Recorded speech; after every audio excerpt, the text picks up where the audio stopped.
Yes, or something like that. Worst case, worst. I mean, yeah, worst case, like if nothing works, then we. I mean, I'm pretty sure you guys have taken care of everything. It won't be an issue, but I'm just saying.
Good, good evening to everyone listening, and welcome to a talk on research internships by the ACM and ITK student chapter. For most students, research internships play a crucial role since it is the first step towards garnering a deeper knowledge and understanding of what it's like to work in the fields that interest them.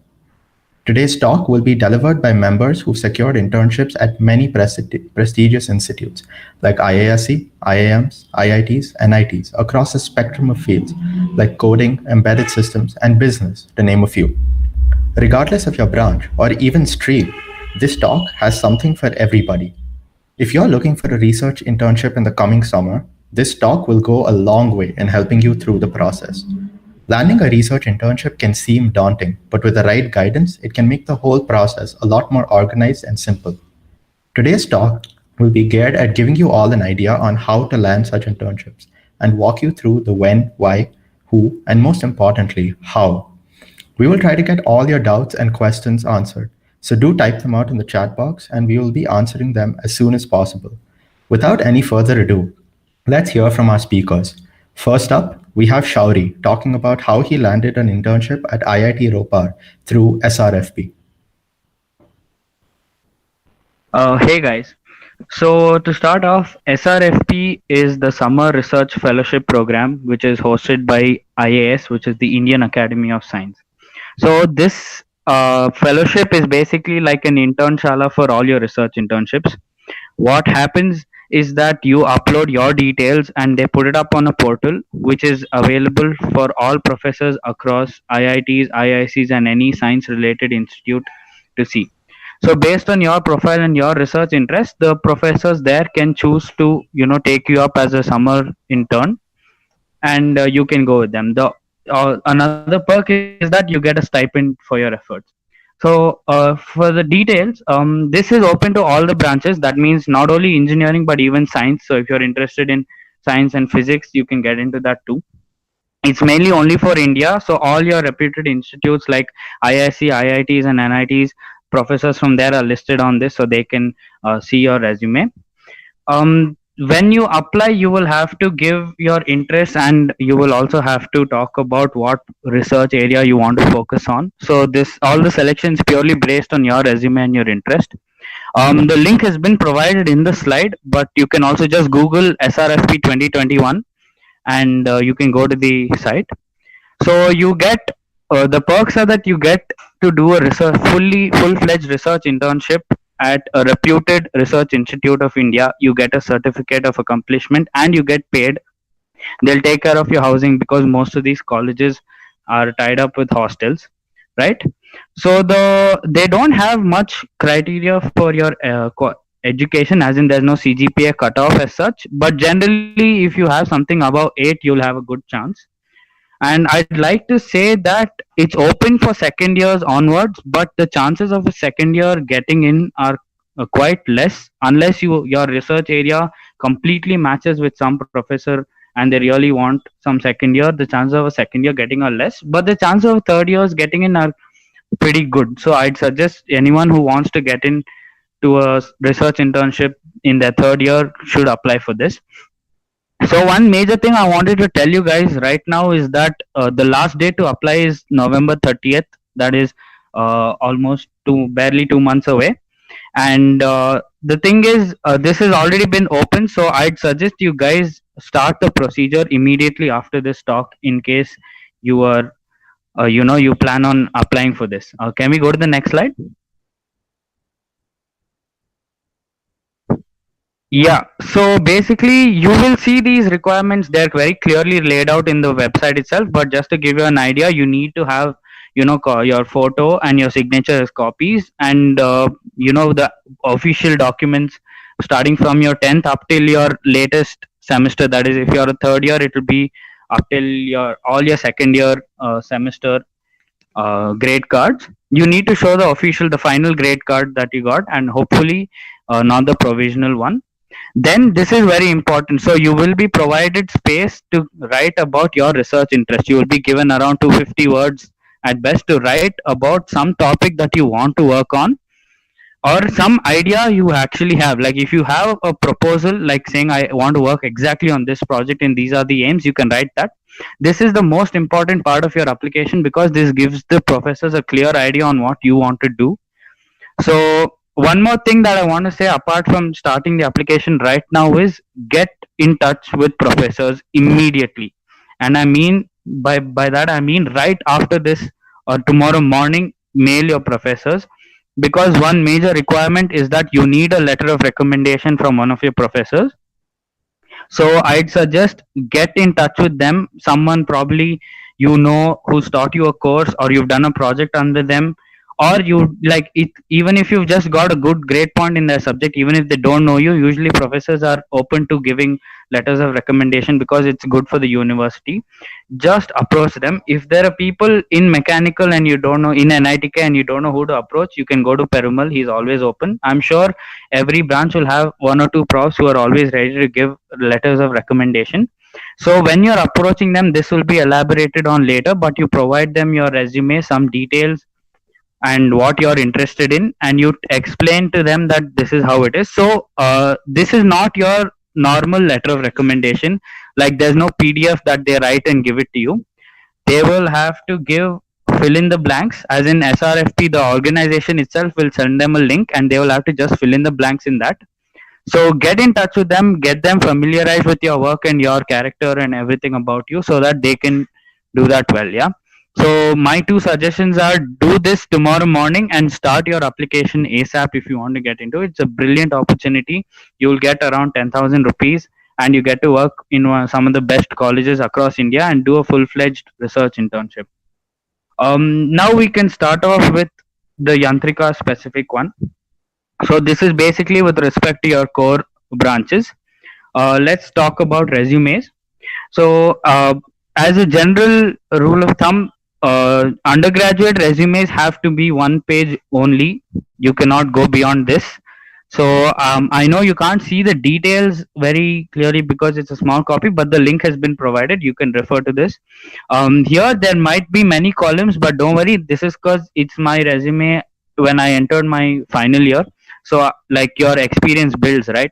So as second years and third years, you need not have this many columns, but some things you can focus on are: make sure your contact details and your LinkedIn is there. I'd suggest everyone to go build on their LinkedIn profile and add the link to that in their resumes. Your phone number, your email ID have to be there. Education, I've mentioned two because I wanted to make space for the other stuff, but in case you guys don't have that much to cover, you can put in your 10th, 12th and your current CGPA in your college. Make sure the institute name and the grade point are there. Skills is something that everyone can write. Just try to make it look catchy. You can find resume templates on Overleaf where you just have to copy paste into the blanks, or you find good templates on Word, on Google Docs, and even Novo Resume is a decent site for building your free resumes. Work experience, I don't expect first years to have that many, basically second years to have that much, but if you do, make sure you elaborate on what work you did. So some points you have to mention here are the duration, and in specific, what core related work have you done. Like suppose it was a design related thing, say I used this software to design this, I analyzed this using this software, or I developed this code. Be very specific and very technical. Don't write stories. Make sure they're in clear and concise points.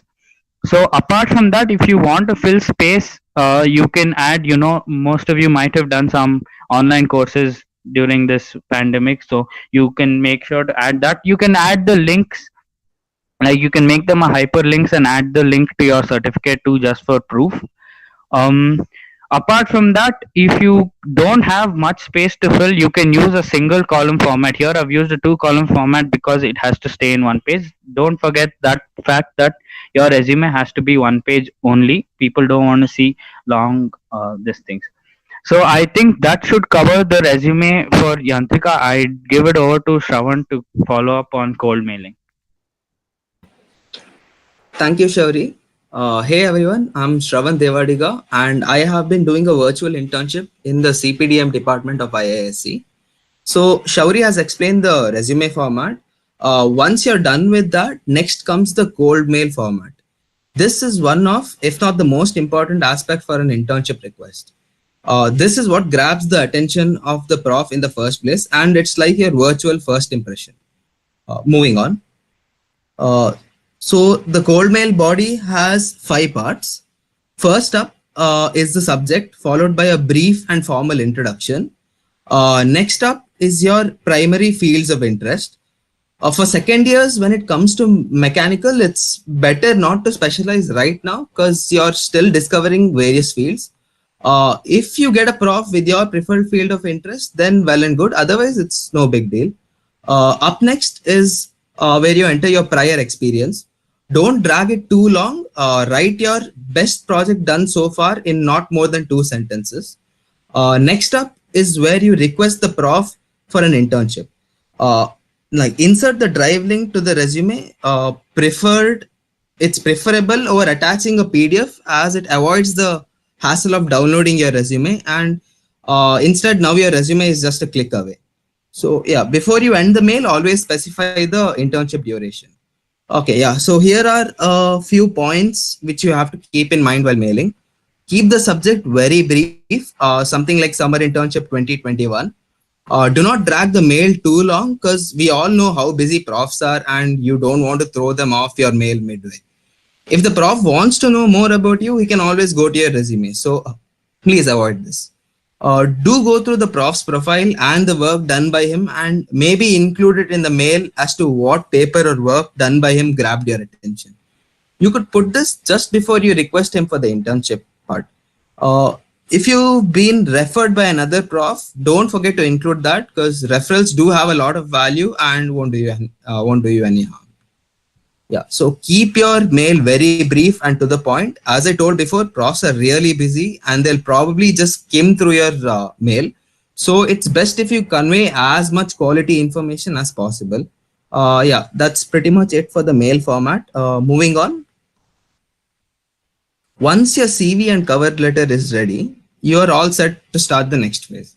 Okay, so first up, go to every major university website and go to your preferred department page, and then in an Excel file, make separate sheets for separate universities and copy the professor's details such as their name, mail ID, area of interest, and maybe their website link as well. This is done to keep track of your mails.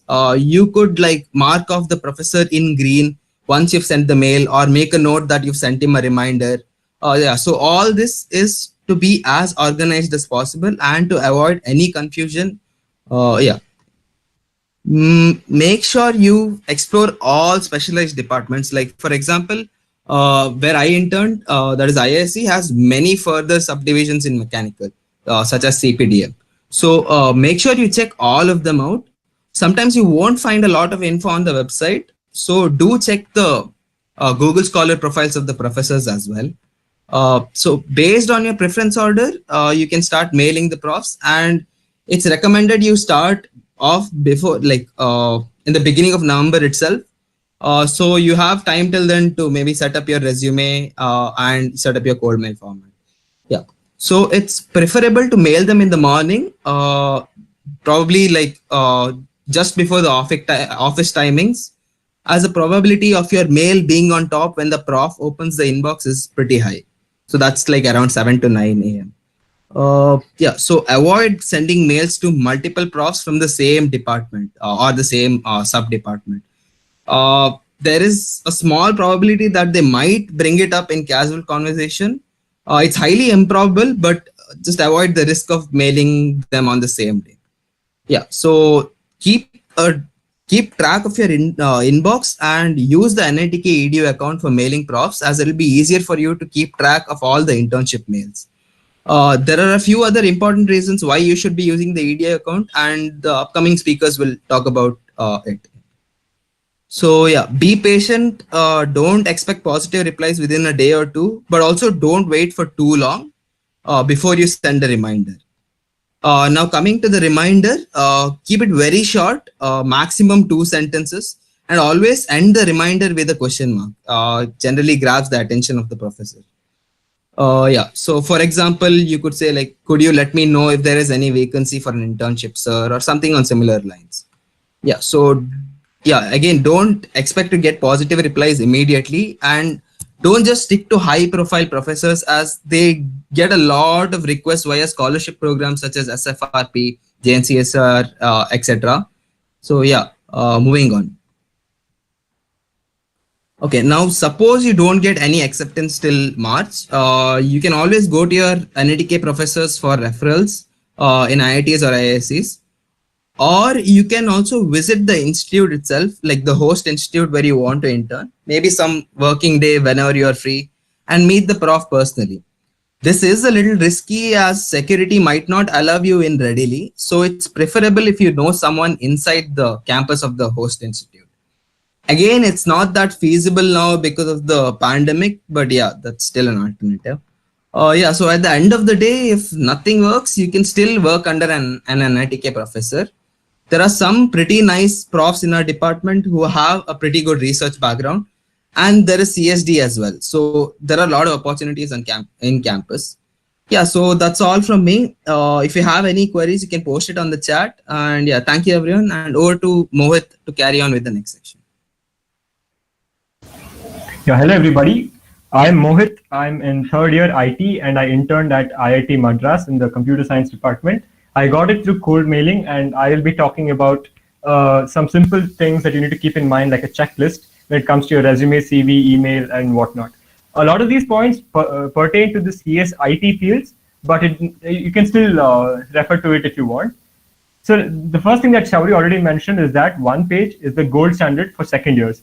Do not exceed this, because it will become too lengthy for anybody to read, and they won't know what to look for in a two-page resume for a second year student. So just highlight whatever is important in your application and put that in your resume, and preferably call it a resume if you're in your second year, because a CV is something much more in detail, and you generally don't have enough content to make it into 2 pages.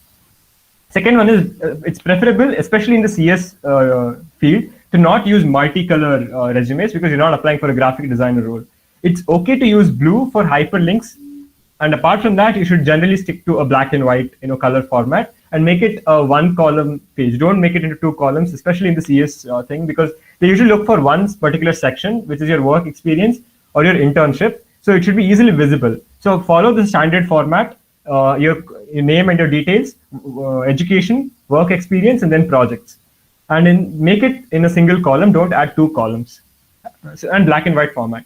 Third thing is you should always put up your GitHub link for any projects that you're putting in if you have the code available. So if you're brave enough to display your project, then you can put the link to the code of the project after hosting it on GitHub. This is highly recommended because your profs don't necessarily care about your results. They want to know how well you code or if you can code. So putting it on GitHub and sending a link to it shows that you can get your hands dirty and you can work on it regardless of the difficulty of the project itself.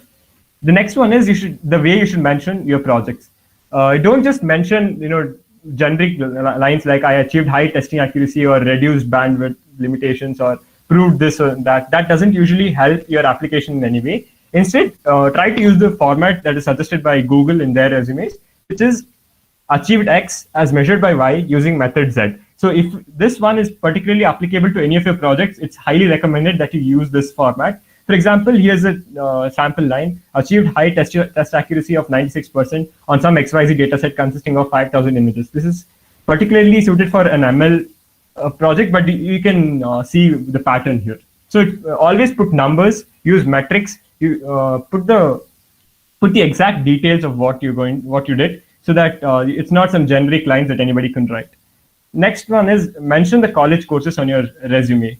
It's okay to put it, especially if it pertains to the field of interest that you're trying to pursue. For example, if you are applying for an ML role, ML prof, it's okay to put like linear algebra and any of these ones. Or if you're applying for electronics or electrical roles, then it's okay to put like signal processing and digital electronics. Basically, any course that makes sense in the broader area of your interest, because profs don't expect you to be proficient in their area of interest, but they expect you to know the fundamentals. So putting out your courses shows that you have done your background work and you're ready to delve deeper into the subject. Next one is GPA. I'll get more into the GPA part later, but it's always good to put your GPA at least on your resume, because I've talked to a lot of professors about this, and they generally say that they get suspicious if you don't put your GPA. So if it's a decent GPA, then I think you should put it. Something above 8 definitely should go on your resume. Next one is keep your bullet points short. So the preferred format usually is, if you're mentioning a project, then it's 2 bullet points per project, and preferably 1 or 2 lines per point, so that you don't write unnecessary lengthy things. And if you think you can't compress everything into 2 points, well, bad news, because you can, and you're not doing a good job. So you should make an effort to compress all the information so that you can weed out all the unnecessary details. Next one, and this is probably the most important point on the slide, is get your resume reviewed by your seniors. Because all of us start out by writing trash resumes that won't get you anything. So it's highly, highly recommended to get it reviewed by any senior who has worked in the field of interest you're trying to apply to. So do this multiple times, fix your resumes, go back, get it reviewed, and fix it again, and follow the pointers they give out, because they are much more experienced in this and usually have better inputs to give. And I think this is it for the resume section. We can move on to the email part now. Now, I won't delve into the specifics of emailing. I'll just give out some simple pointers because Shravan has already covered it. So one general tip I have is to read papers of profs. It's not compulsory, but it's preferable if you read one or two interesting papers from the last 1 or 2 years. And this is mainly because a lot of profs, expect some attention from the student. They don't like generic emails, and they highly prefer a custom-made, tailored email to them. That will give you, higher chances of acceptance. So I would suggest you to read their papers, understand it, make a note of what you like. It doesn't have to be, a good critique of the paper. Just mention what you liked in your email in the paper, so that they get to know that you've done your background research. Second one is, how many emails should you send? People generally think that applying to a lot of profs warrants a reply somewhere. That's not true. Generally, sending out a well-crafted email to 10 profs is much better than sending a generic email to 100. And the justification for that is pretty simple. I talked to my professor from IITM, and he told me that they get around 200 to 300 emails per week.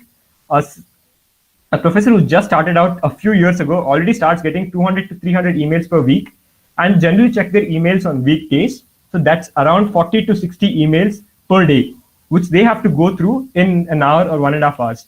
So you might get 60 seconds or 90 seconds on average of their time when they go through your email. So the question you need to ask as soon as you finish writing your email is, does your email stand out?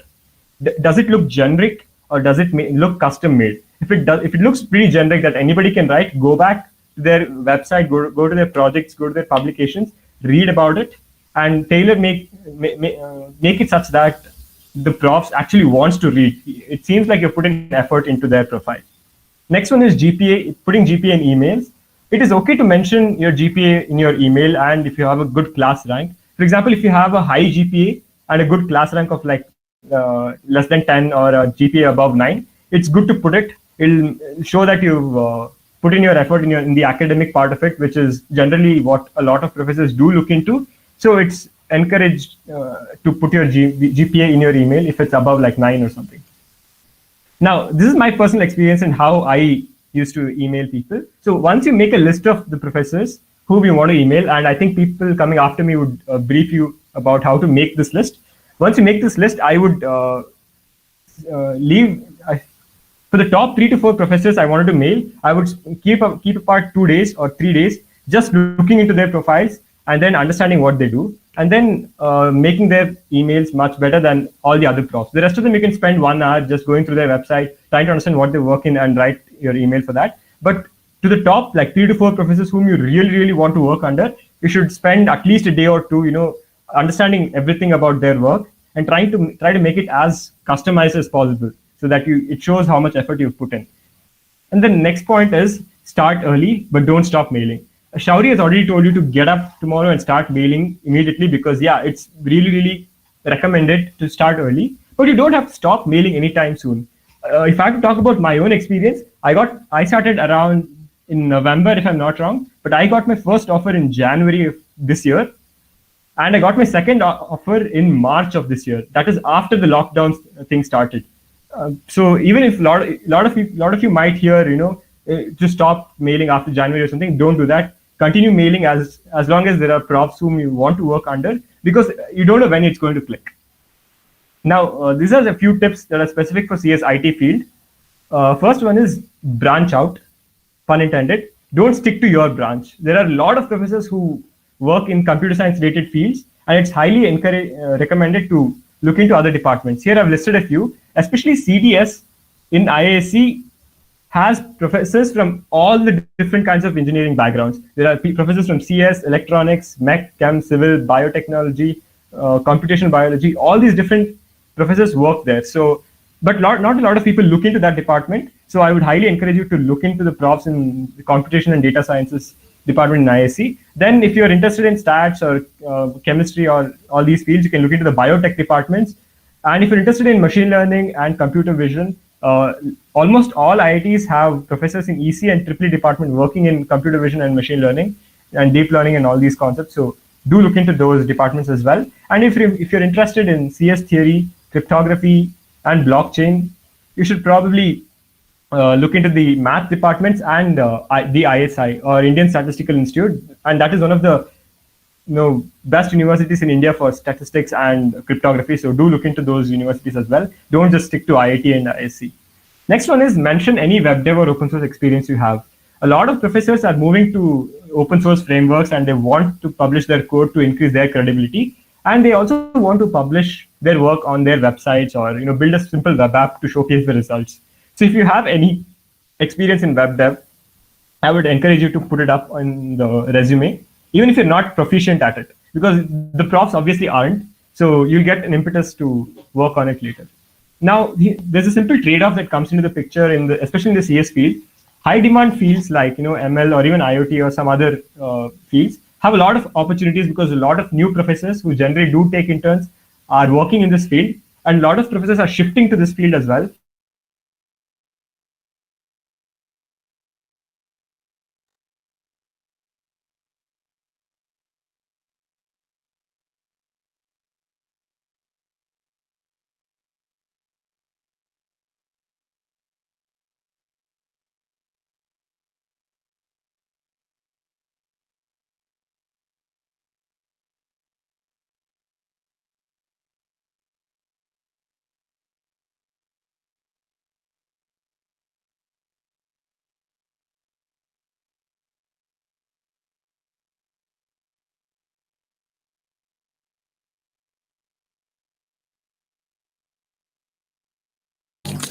Hello everyone, there's a small technical error. We will be getting back as soon as possible.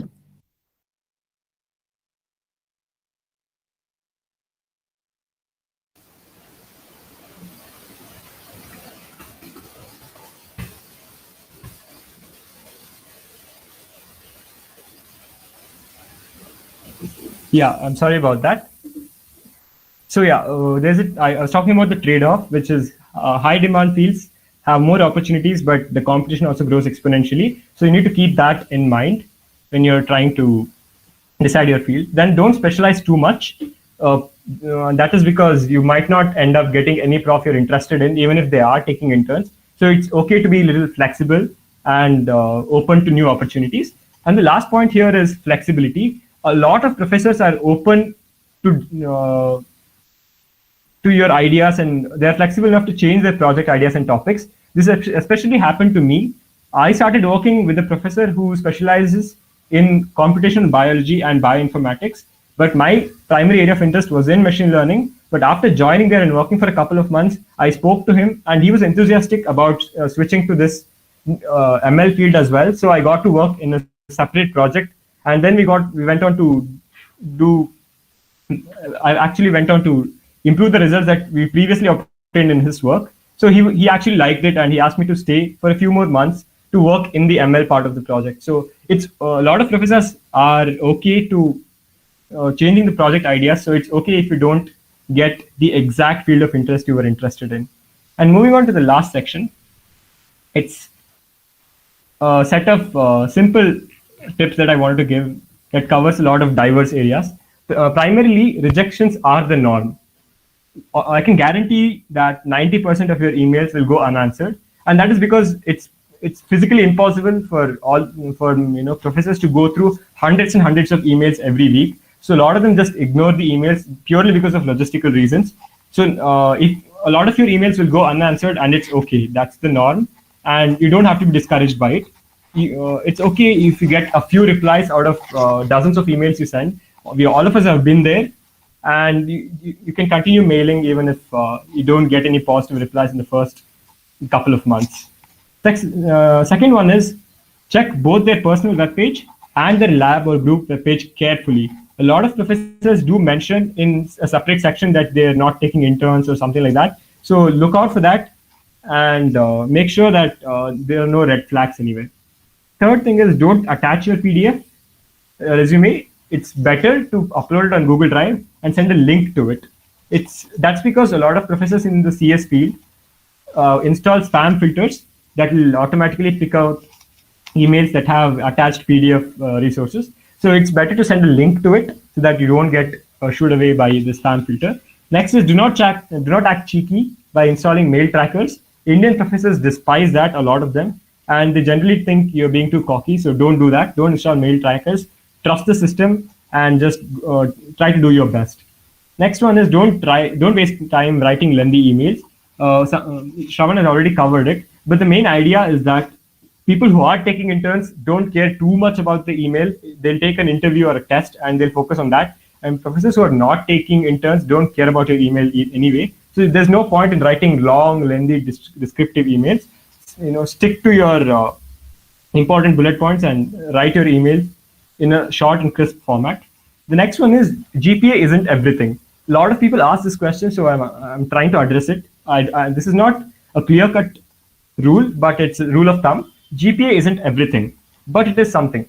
So profs usually use it as a criteria for selection because they think that a higher GPA means that you have a better work ethic. That's their logic. So they use it as a selection criteria. That's it. It's not everything. It doesn't rob you away from all the opportunities in research. So it's okay if you don't have a stellar GPA. Just make sure that you put in your effort and show that you're putting in your effort in your email or your resume and in your project. And next one is remote opportunities. A lot of Indian professors don't prefer remote opportunities, but it's not impossible to get it, especially in the times of the pandemic. Many people have opened up to giving away remote mentorship and internship. So it's okay to still continue trying to pursue a remote opportunity. The next point is use of NITK EDU accounts. I hope all of you have made your EDU accounts by now. And if you have, it's preferable to use that when you're emailing because two things. Primarily, it gives some legitimacy to your application. NITK has its own reputation and tag, even if you don't think it is that important. So an NITK tag on your email shows that your email is legitimate. Second one is it will help you avoid spam filters once again. Some professors install spam filters to remove cold emails. So something from a recognized institute like NITK helps you with the spam filters as well.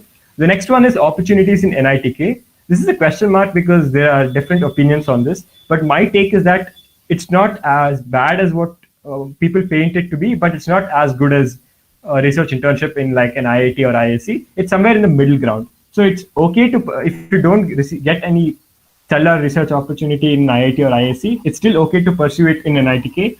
There are a lot of profs who encourage undergraduates to pursue internships. Don't just look into their field or how reputed your professor is in your department. Ask seniors about what profs are good to work with, and then it's better to reach out to them because it might end up becoming a pain to work with them if you don't select the right professor. So talk to your seniors and see if any profs are good to work with, and it's better to reach out to them. The last one is, what if I don't get a research internship? It is still fine. Research experience for early undergrads in second years or even third years is not exactly essential. It's good to have. It's great if you have a really good one, but it's not the end of the world if you don't have one. A lot of people have secured good master's and PhD programs later on without any research internship, but it's a research internship just shows that you know the rigor of conducting research, you've understood what is demanded from you, and you have an idea of what's expected. So it's more like, it's more of a guarantee that you understand the environment of research. So even if you don't get it, it's okay. You don't have to be disheartened. Just continue looking for more opportunities. Don't sit idle. That's it from my side. Thank you. We'll move on to the next speaker.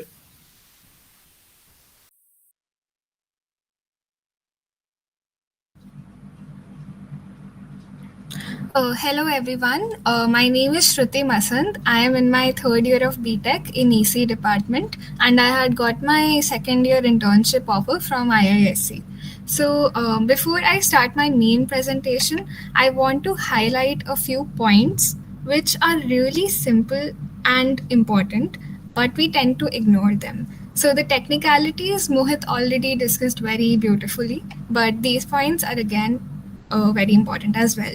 So the first one is have an organized approach. So this will be the main theme of my talk, which I will be elaborating more on. The second point is be patient. So what happens is that we all tend to be extremely restless and we get disheartened really easily by seeing our peers getting internships sooner than we do, or by not getting a reply simply. So we really have to be patient with this. Thirdly, don't fear rejections. As the previous speakers very nicely pointed out, that 90% of your mails won't get a reply. So you really have to be brave enough to face this. So don't fear rejections. Be humble. This is important because sometimes we feel that if we speak more highly of ourselves, we might get more internships, or we might be more impressive, but that is really not true. We need to present ourselves the way we are, and it is the best way to go about it. Next point, have a simple standard resume and never a funky or extra colorful one. Well, this is important because you, as Mohit said, you're really not applying for a graphic designer job. Next point, grab opportunities as they come. So apply at all relevant platforms. Like I applied to many institutions. I went for IIT Roorkee's program, then IISc, then IIT Bombay, IIT Delhi. So you have to be really active with the whole searching up thing. And so you should apply at all platforms that you feel are good for you.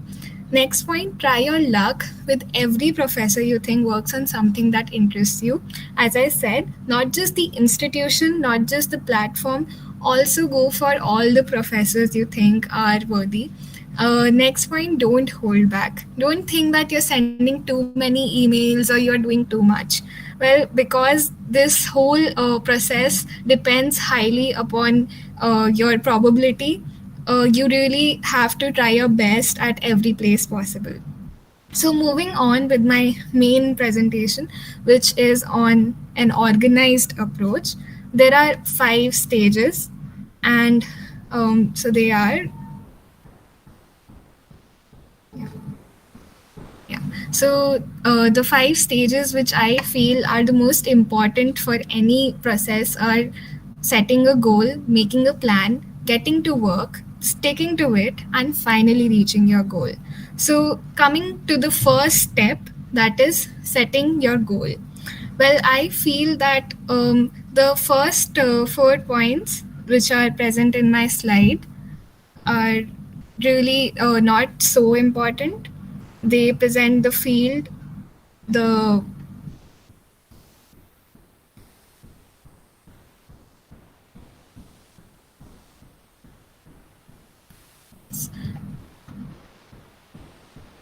sorry for the disturbance. Yeah. So the first step is setting the goal. So the first 3 points, the city, institute, and the duration, are not very important. They can vary, but again, if you have any such discretion regarding the same, you can look out to that.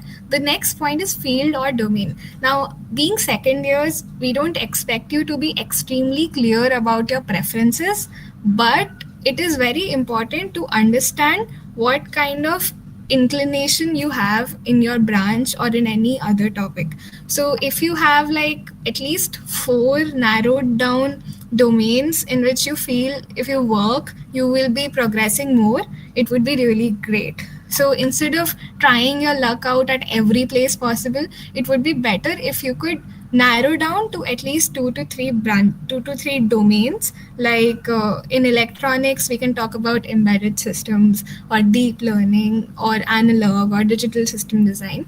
So you should be clear with that at least. Next point is the professor. Well, that totally depends on the previous point. So if you are clear with the domain or field that you want, it would be really easier for you to select the professor. The next point is time. So why time? Time denotes when you should be starting with the whole process. So as previous speakers highlighted, it should be as soon as possible. Like just get researching and start mailing, because if it gets too late, there are many things that would not be in your favor, which I will highlight in my next slide, which is the second step. And the second step suggests make a plan. So making a plan, I went with this approach. Your approach can vary, of course, but I'll be sharing my idea. So first of all, suppose I have to go for IISc. So I open their website, go for people, then faculty, the department and I start exploring.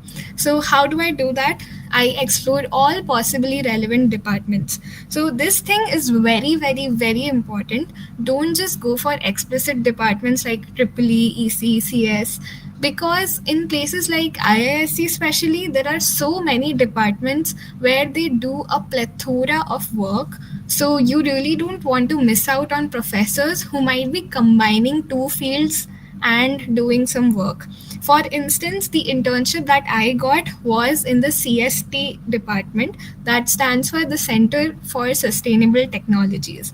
So it really doesn't seem like some place where an electronics student would get an internship, but the professor over there, the HOD, was working on making a boat like device which would go into lakes and collect samples of water. Now, the professor was totally working on the biochemical aspect of it. He would take the water from the lake and test the water for how sustainable it would be for the life in there. But he wanted an electronics person to handle the embedded systems part and a mechanical person to make the whole structure of the board. So that's why this is very important point. Don't miss out on the departments by just judging them by their name. You never know where the opportunity lies for you. So make a list of all your favorite areas. Like on the left, I have given an example table. So make a list like embedded systems or IoT, antennas, deep learning. So with respect to that, open one department and jot down all the professors who are working in the respective departments. So after listing down, we will go to the next step. The step number 3 is reaching out to work. Finally, we will start with the first row of the table and we will look up at the latest work. Now, why did I say start with the first row is because it is very important to not send mass emails to especially the professors of the same department. Now, if you're doing that, you are at a high risk of getting discussed during their tea breaks. Well, this is, maybe it's a hypothetical situation, but you never know if that might, give a very bad impression that this person is just desperately trying out to get internship somehow or the other. So that's why if you choose people of different domains and go with like 3 people from different domains in one day, it would be a safer thing to do compared to sending people with the same interest, sending mails to people with the same interest on one single day. So that can mess things up. So start with the first row of the table that we made in the second step and look up at the latest work. So as the previous speakers also highlighted, it is very important to go about their recent work because they would naturally not be working on things which they did 20 years ago. So it's better to see the latest work and note down papers or publications or conference papers or anything like that you find which is recent that match your area of interest. Now skim through them and note down what was interesting, how can you contribute to making it better, or any particular out of the box point. Now why is this important? Because if you are trying to show a person that you are interested in the field that they're working in, you would like to show it with an example. That example would be that you actually researched a lot upon their area, upon the papers the person was working on, and you showed the person that if you are given an opportunity to intern at their place, how would you be of help or how would you be resourceful? So after we do this, we go to the next step. Well, the next step is a bonus point. And the bonus point is write an email. So the 3 important points over here are be original. This is so important because if you are copying everyone else's email or copying the same format, you have basically nothing that will make you stand out. As previous speakers also highlighted that a professor gets 1,000 emails in one day. So your email needs to stand out, and your email won't stand out if it falls down at the first step only, and the first step is of being original. So if you're writing an email, a very generic one, it has no chance of being unique. So be original, be yourself, and be humble.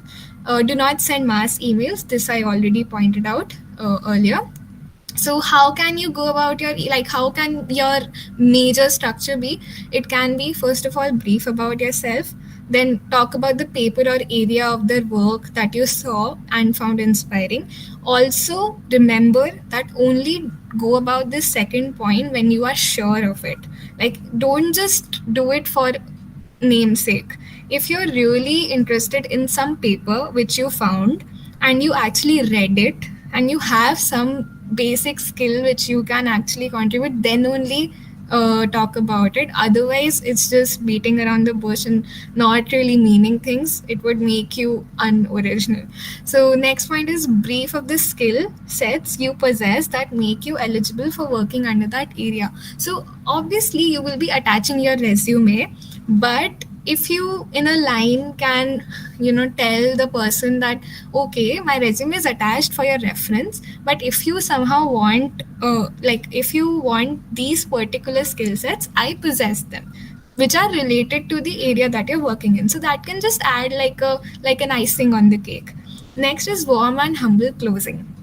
So it's very important to be down to earth and respectably close your email. Next point is attach your resume. Of course, you need to do that. So golden tip number 1, always get your resume and email format checked by a senior. So I'm really thankful to all my seniors who helped me so much very patiently with all my emails and my resume. I actually had to change the format and change the content of it 1,000 times just to get the best one. And it would not have been possible if I could not talk to a person who was experienced with the whole thing. So always maintain good relationships with your seniors and get it approved by them first. So moving on, I have attached my like a sample email.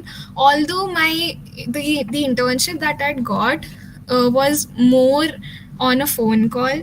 Like, I had sent a basic email to the person, but the PhD was under him had gotten on a phone call with me, and I was questioned more on that. So I could not really attach that email over here, but this is another email which I found was relevant. So as you can see, my first paragraph just briefs about me. Also do mention that you want a summer internship, May 2020 to July 2020. In your case, it would be 2021, but do mention that. Next point, I read about a paper, and how I pointed out was that I am doing 2 projects which relate to the work that you had done in your paper. So this way I'm trying to tell that I do possess certain skill sets or certain experience I have in line with what work you are doing. So that's why you have a reason to basically take me as an intern. Next point was I just listed down a few things which I thought might be relevant to the great variety of work this person was doing. And last point, I mentioned that I would like to work even without financial and accommodation support. So I had just heard this from my seniors that it happens that sometimes professors tend to take people who are from the same city or who don't have any such financial or accommodation problems, because it is easier for them and there is less responsibility on their head also. So I just mentioned it and also said that would be glad to visit the lab anytime as per his convenience, because you never know when the person wants to discuss something. So I just facilitated him by closing it this way and looking forward to a positive reply. So this was my sample email. And moving on, the 4th step is sticking to it. Now, once you have sent your first batch of emails, your next point is how do you go through it? Now you've sent the first slot, what will you do after this? So first of all, timing. Well, this question arises that do we need to send the email in office hours or in non-office hours? What should we do? Well, it's a myth if you should be sending it at 8 a.m. for sure. It is actually a myth. So what I did was I mailed a certain number of people in my first 2 weeks. Then, when I didn't get any reply, I waited for 2 to 3 weeks for the replies. I still didn't get any, so I sent a follow-up email. It was a gentle reminder. Please note, gentle reminder. Please stay humble and be positive. So gently just say in one line that I had sent an email, like give a reply to it and say that this is a gentle reminder for my request to be your summer intern. Now, what I did was my first batch of emails I sent at random timings. My second batch of emails I tried with the Google schedule, the Gmail schedule that is there, the feature in Gmail. So I used that and sent my emails on 8 a.m. and 1 p.m. So this was a total experiment. You never know which person has what habit of checking the email. So it took me 3 months to get a reply.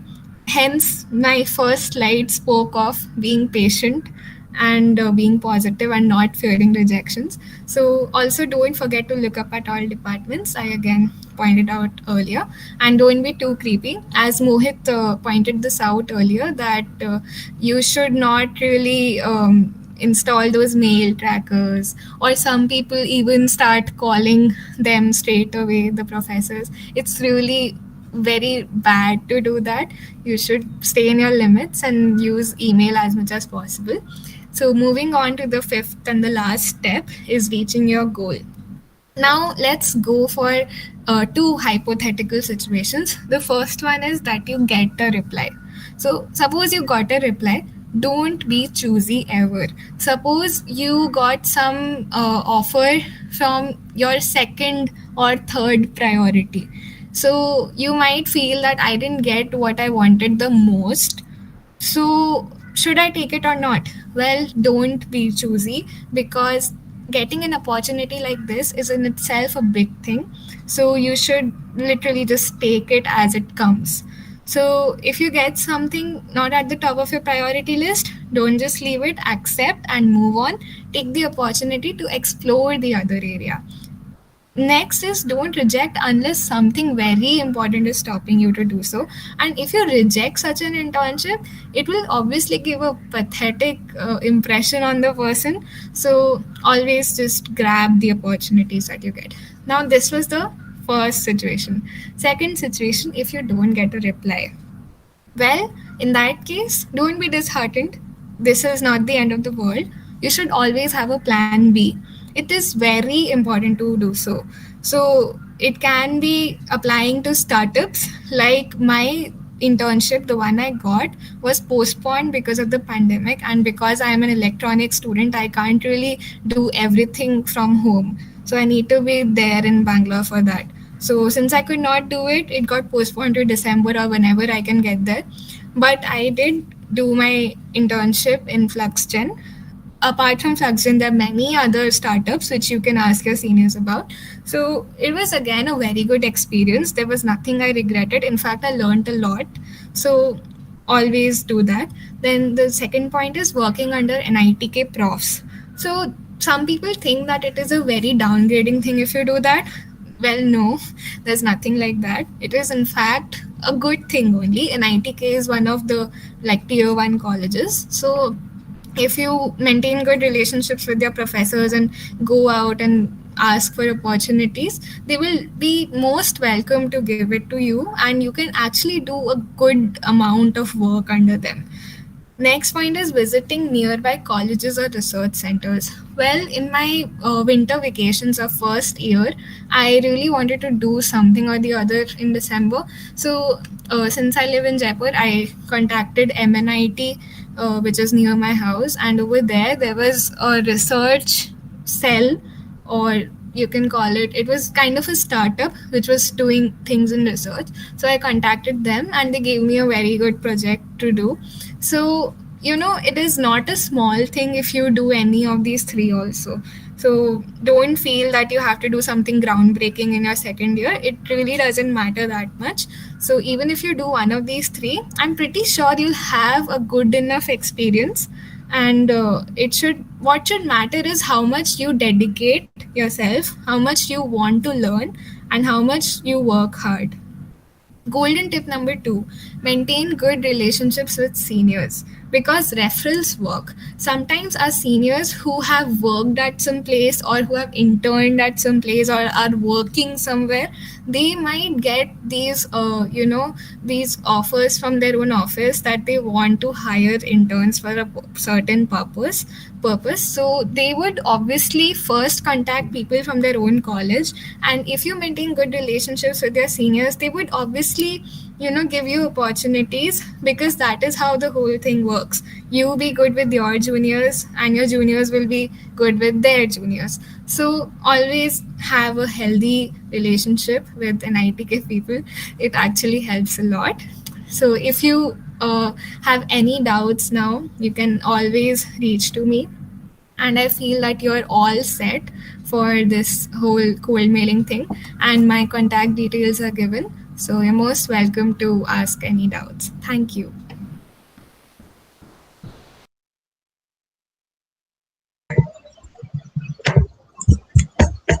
Oh, hey guys, I'm Suprita Harishankar, third year student in the ECE department and a member of ACM Karyavarta. I'm going to talk about a road less taken when it comes to internships, and that's about applying to B schools, business schools. Before we get into the nitty gritties of a second year internship, be it technical or non technical, research or industrial, I would like all of you to ask yourself, why is it that you want to intern? It's very important you make sure of that because you're going to spend a lot of time applying and working during the internship, and this time can probably be used to upskill yourself instead and sit for the internship recruitment drive that starts in your third year, and bigger companies come there, so if that's what you want. After that, look back at your first year, the events and workshops you attended, the clubs you joined, the initiatives you were a part of. Find out what really stood out to you and piqued your interest. Think about where you see yourself in the near future, even if it does seem overwhelming at first. Just get a general idea and keep in mind that this might or might not be final and can change. Ask yourself why research and why in an IAM or in that direction. So I wanted to intern at a top B school mainly because I wanted to first hand experience the environment and the professors and see if I fit into that kind of a culture. I did not have any research interest at that point of time, at the point of time of applying. Yeah. So next, what can you offer? Because honestly, the professors are doing us a favor by letting us intern under them, and they want to know what you have to bring to the table, which they also know is not much since you have just completed your second year and that you're from an engineering background. But whatever skills and knowledge, technical or non-technical, that you do have, take stock of it properly and just organize these thoughts well. Next, figure out what's important to you and why. Is it the institute and where it's located, the research area, the stipend, or the internship certificate?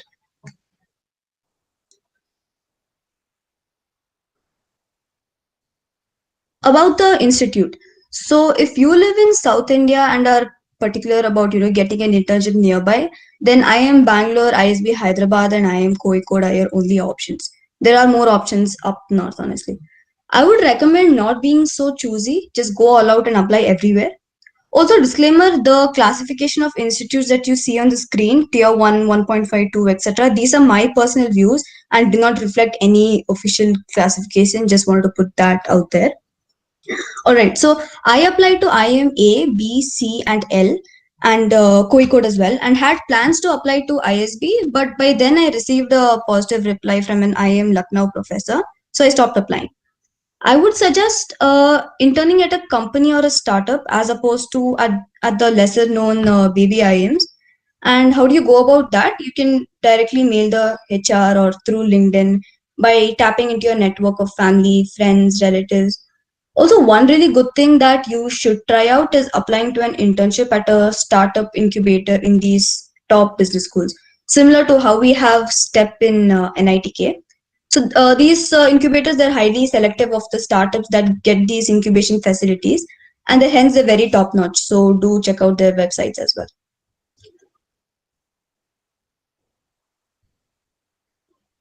So one way of interning is under individual professors and doing a part of their research work, basically helping them out with their ongoing research. These are a list of popular research areas that are present in most business schools, similar to how we have different departments here in NITK. Rank them according to your areas of interest and start stalking these professors on the institute website, LinkedIn, wherever you can find them. Check out the names of their publications, their media articles, many of them do write those, and any work that they've done. Make a list of professors institute wise in your order of preference. And yeah, just so that you know, these websites are usually not updated and will have outdated information. So you'll have to manage with that. LinkedIn usually has more updated information, but again, it depends from on the professor. Another way to intern in a business school is a research center or a centers of excellence, as they are called, just like how we have labs in NITK. You can see centers of few of the top schools on your screen. Many of them have really niche work going on. Like, for example, there's India Gold Policy Center in IMA, there's a real estate research lab in IMB. All of them aren't open to taking interns and it's very seasonal, but you'll only find out if you ask them. So find out who is the head or the chair of that particular center. It's usually a prof, and shoot them a mail, just like the normal mails that were discussed. Shoot them a mail asking for more details. Yeah, there's no particular set formula that you can go about that.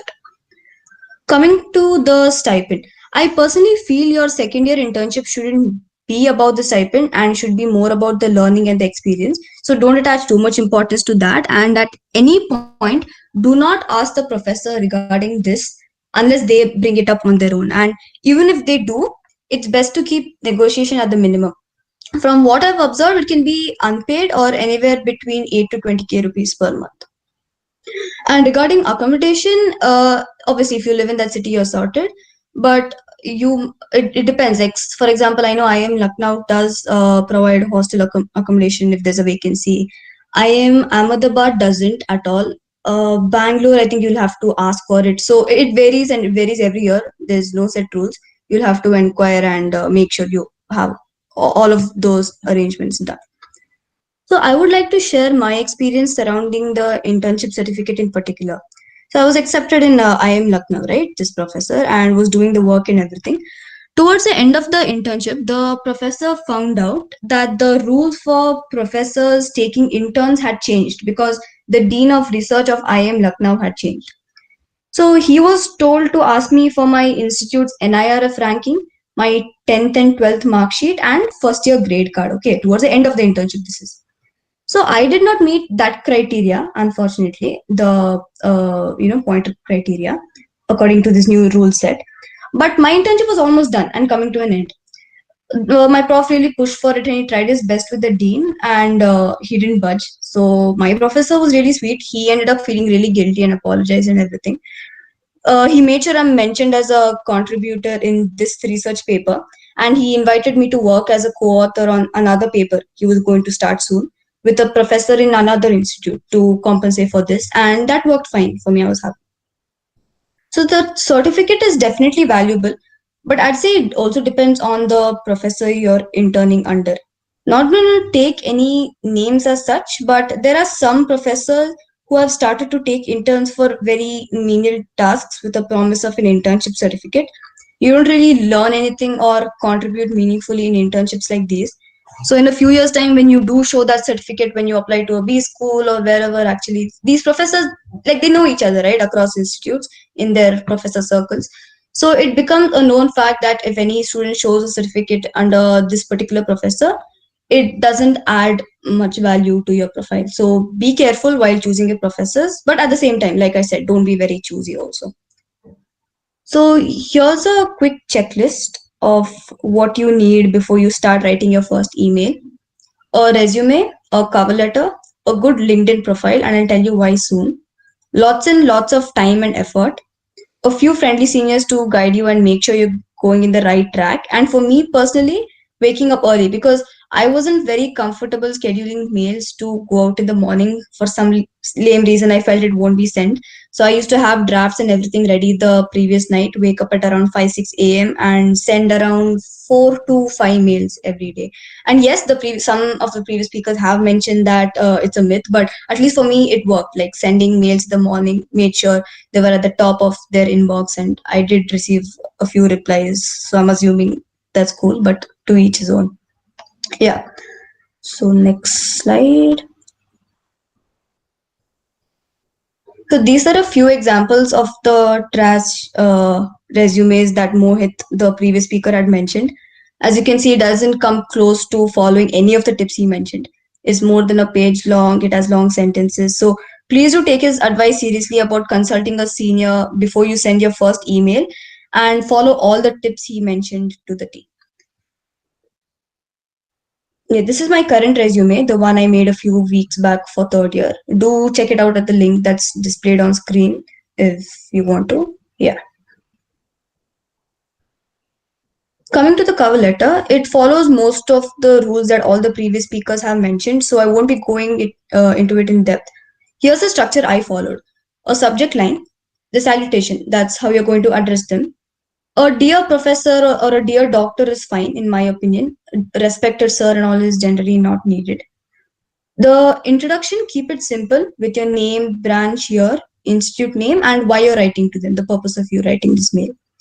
The body, mention why exactly you've liked their research or articles. Do butter them up a bit, but obviously, draw a line there.